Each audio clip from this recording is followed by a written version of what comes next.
né? Então, nesta aula online, com o tema Surgimento do Capitalismo, começamos aí com uma breve explicação do que vem a ser o capital. Capital, ele tem a ver com tudo aquilo que é necessário para a produção. Então,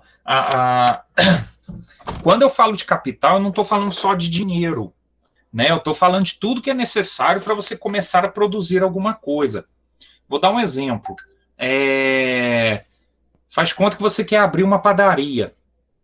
E além do dinheiro que você vai precisar para isso, você também vai precisar de máquinas, vai precisar de forno, vai precisar de uma série de coisas que são necessárias para poder explorar, para poder iniciar a produção. Né? Então, tudo aquilo que leva à produção, tudo aquilo que vai fazer parte, né, da produção de mercadoria para gerar lucro e para gerar riqueza, a isso nós chamamos de capital.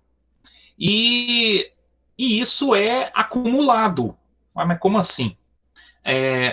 Por exemplo, aí eu vou dando o exemplo da padaria ainda, né? Dando o exemplo da padaria, para vocês entenderem. Aí você montou uma padaria, está trabalhando, está tendo lucro, está ganhando bastante dinheiro com a padaria. Aí você vê que já tem dinheiro, máquina, instrumento, tal, para fazer o quê? Abrir outra padaria. Olha que beleza. Aí você vai prosperando, né? Você vai e aí você vai acumulando o capital, né? E aumentando a sua produção, aumentando a geração de riqueza, aumentando a geração de lucro. Então, nisso é que a gente fala que o capital ele pode ser acumulado. E quando a economia se baseia nisso, é onde nós chamamos de capitalismo. Mas aonde que o capitalismo mexe com a nossa vida hoje? Por exemplo, dentro de um pensamento capitalista, você pode ganhar dinheiro com tudo, né? Tudo pode virar mercadoria, tudo, até mesmo aquilo que vai contra o ideal capitalista. Eu costumo dar um exemplo disso, por conta de um personagem histórico que morreu em 1967, né? Morreu faz 54 anos. Um personagem histórico chamado Ernesto Guevara, e ele tinha o apelido de Che. E ele era famoso justamente por falar contra o capitalismo, por criticar o capitalismo. E hoje em dia, a figura dele é usada para ganhar dinheiro. Você vê muita foto dele ou desenhos, né, mostrando o rosto dele, da caneca, livro, enfim, em todo tipo de produto e aonde se pode ganhar dinheiro e ter lucro. Então, olha só para você ver a capacidade que o capitalismo tem. O capitalismo consegue transformar tudo em mercadoria, né?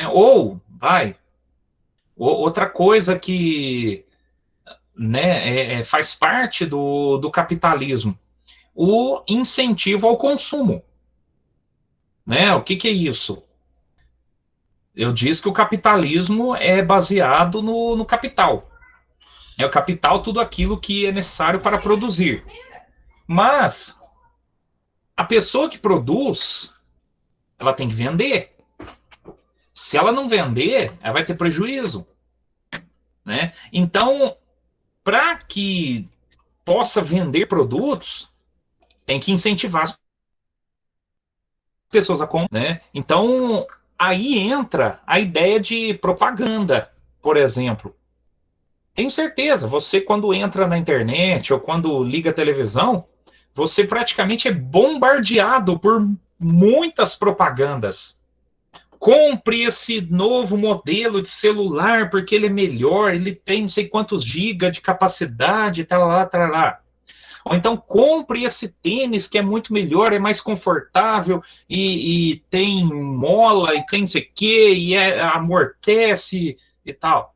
Ou então compre esse, sei lá, essa televisão que tem não sei quantas polegadas e conecta na internet, não sei o que e tal. Então, nós, o tempo todo, somos bombardeados por propagandas. Por quê? Porque aquele que produz precisa vender. E para vender, ele tem que convencer as pessoas a comprarem, né? Então, isso, né, esse incentivo ao consumo, ele faz parte de uma economia capitalista. A economia capitalista, ela cresce na medida em que as pessoas consomem. Mas aí, para poder consumir, o que as pessoas precisam ter? Agora, alguém no áudio aí, para as pessoas consumirem, para a pessoa poder comprar, o que ela precisa ter?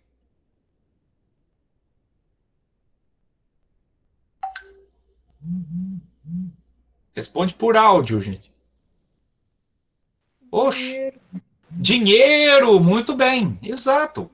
Então, as pessoas, para poder comprar, elas têm que ter dinheiro.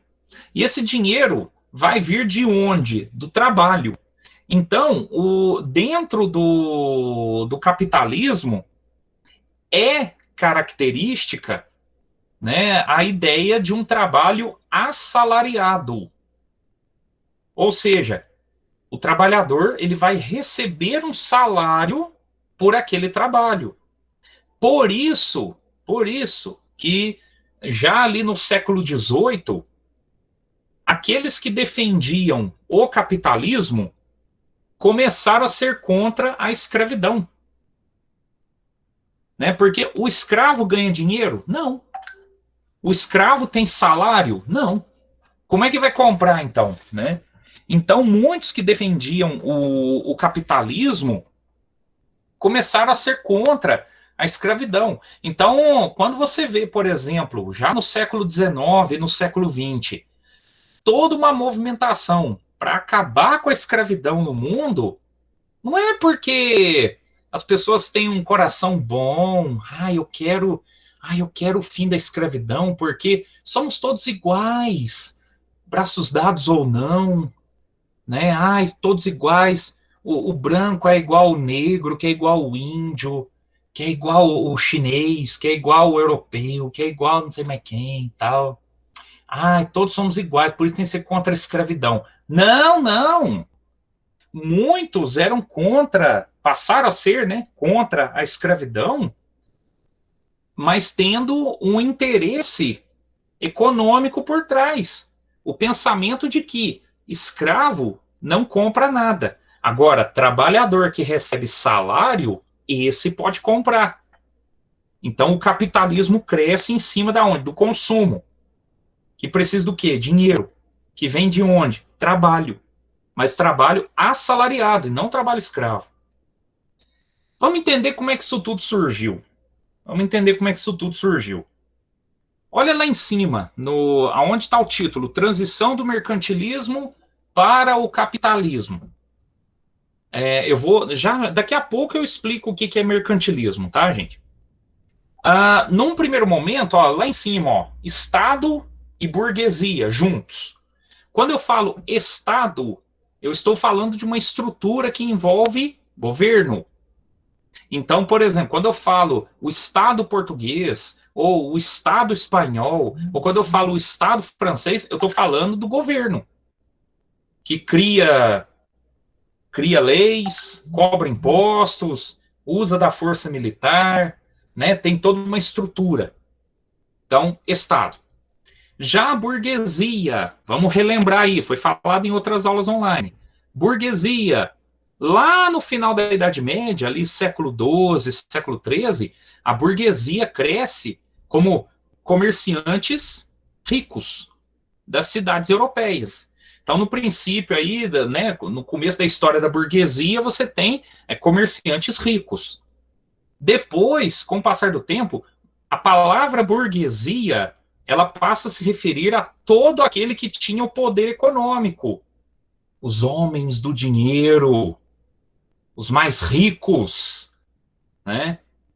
Hoje em dia, a palavra burguesia também vai nesse caminho, né? Hoje em dia, a burguesia se refere aí a quem tem o poder econômico, o poder político, né? E aqui, gente, quando eu falo poder econômico, não é o cara que não é o cara que tem que suar a camisa para tirar 3 mil, 4 mil reais por mês e que consegue viajar para fora do Brasil pagando tudo em 60 vezes. Não estou falando desse, não. Esse aí não é burguesia, não. Esse aí, quando muito, é classe média, só que ele está mais perto dos pobres do que dos ricos. Quando eu falo burguesia, eu falo é aquele cara que tem milhões na conta e ele não precisa ter aquela preocupação, ficar quebrando cabeça. Ai, hoje eu tenho que trabalhar para conseguir dinheiro. Não. Não é o cara que trabalha para conseguir dinheiro, praticamente é o dinheiro que já está trabalhando para ele. É o cara que já ele investe na bolsa de valores, ele tem um monte de empresa, ele às vezes conseguiu isso com, né, trabalhando, mas muitas vezes também consegue isso com herança de família, coisa que já está na família há muito tempo. Ou às vezes consegue até roubando também, venhamos, convenhamos. Tem esses casos também, né? Explorando o trabalho dos outros, etc. Então, tem várias formas, né? Tem várias formas de ter poder econômico, né? Trabalhando é uma delas, mas tem as outras formas também, né? Herança, exploração do trabalho dos outros, né? Enfim. Então, burguesia, aqueles que tinham poder econômico, juntando-se com o Estado. Estamos falando, então, do poder político. Olhe para onde a seta já se direciona. Expansionismo marítimo europeu. É o que a gente viu na aula online anterior, sobre grandes navegações. Tanto o Estado como a burguesia patrocinam e incentivam os navios que vão buscar oportunidades de comércio em outros lugares, que vão buscar novas terras. Então, é disso que está falando aqui o expansionismo marítimo europeu. E que aí tem o pioneirismo português, ou seja, os portugueses foram os primeiros. Mas olha embaixo, transformações econômicas, mercantilismo. Então, antes do capitalismo ter a forma que tem hoje, a economia ela poderia ser chamada de mercantilista, ou seja, baseada em mercadorias. Por isso o nome, mercantilismo, tem a ver com mercadorias. Mas que tipo de mercadorias eram essas? Olha aí do lado, ó, balança comercial favorável. Estamos falando de comércio. Então, um país era considerado rico ou bem de situação quando ele mais vendia do que comprava. No caso do metalismo, metalismo tem a ver com metais preciosos, ouro e prata, principalmente. Então, o país era considerado rico quando ele acumulava muito ouro, muita prata. E o chamado intervencionismo estatal, está escrito aí, ó. O que é intervencionismo estatal? Estatal tem a ver com Estado. Intervencionismo está interferindo, está entrando no meio do assunto. Ou seja, o Estado, vamos pensar Estado aí, o governo, né? Com toda a estrutura de criação de leis, cobrança de impostos, força militar, apoio político, etc, etc. O Estado interfere na economia para fazer a economia funcionar. Só que vai chegar num ponto, a partir da riqueza acumulada em tempos de mercantilismo, estamos falando aí século XVI, século XVII, né? Então, com os países acumulando riquezas a partir do comércio, a partir dos metais preciosos e a partir do Estado interferindo na economia, aí você tem a chamada evolução do capitalismo. Olha agora na tela, ó, embaixo do lado esquerdo, evolução do capitalismo. Aí o capitalismo vai chegar no ponto em que ele vai se encontrar hoje. Então, a partir ali do século XVII, século XVIII, você tem já, agora embaixo do lado direito, acumulação primitiva de capitais. Então, é acumulação de capitais. Lembra lá o que eu falei sobre capital? O aumento da produção e do comércio, o início do trabalho assalariado, né? E todas as outras características do capitalismo que vão chegar para nós nos dias de hoje. O capitalismo, ele anda junto com um conjunto de ideias políticas chamado de liberalismo. Né? O liberalismo defende a liberdade política, a liberdade econômica. Então, para os capitalistas, a ideia é ótima, né? Você ter liberdade de investir, a liberdade de ter lucros, a liberdade de gerar riqueza, a liberdade de explorar o trabalho dos outros, né? Aí tem toda a negociação salarial, né? E mesmo assim o capitalismo ainda é bastante criticado, porque tem realmente, o capitalismo tem suas falhas, né? Porque dentro do capitalismo você tem um crescimento muito grande da desigualdade.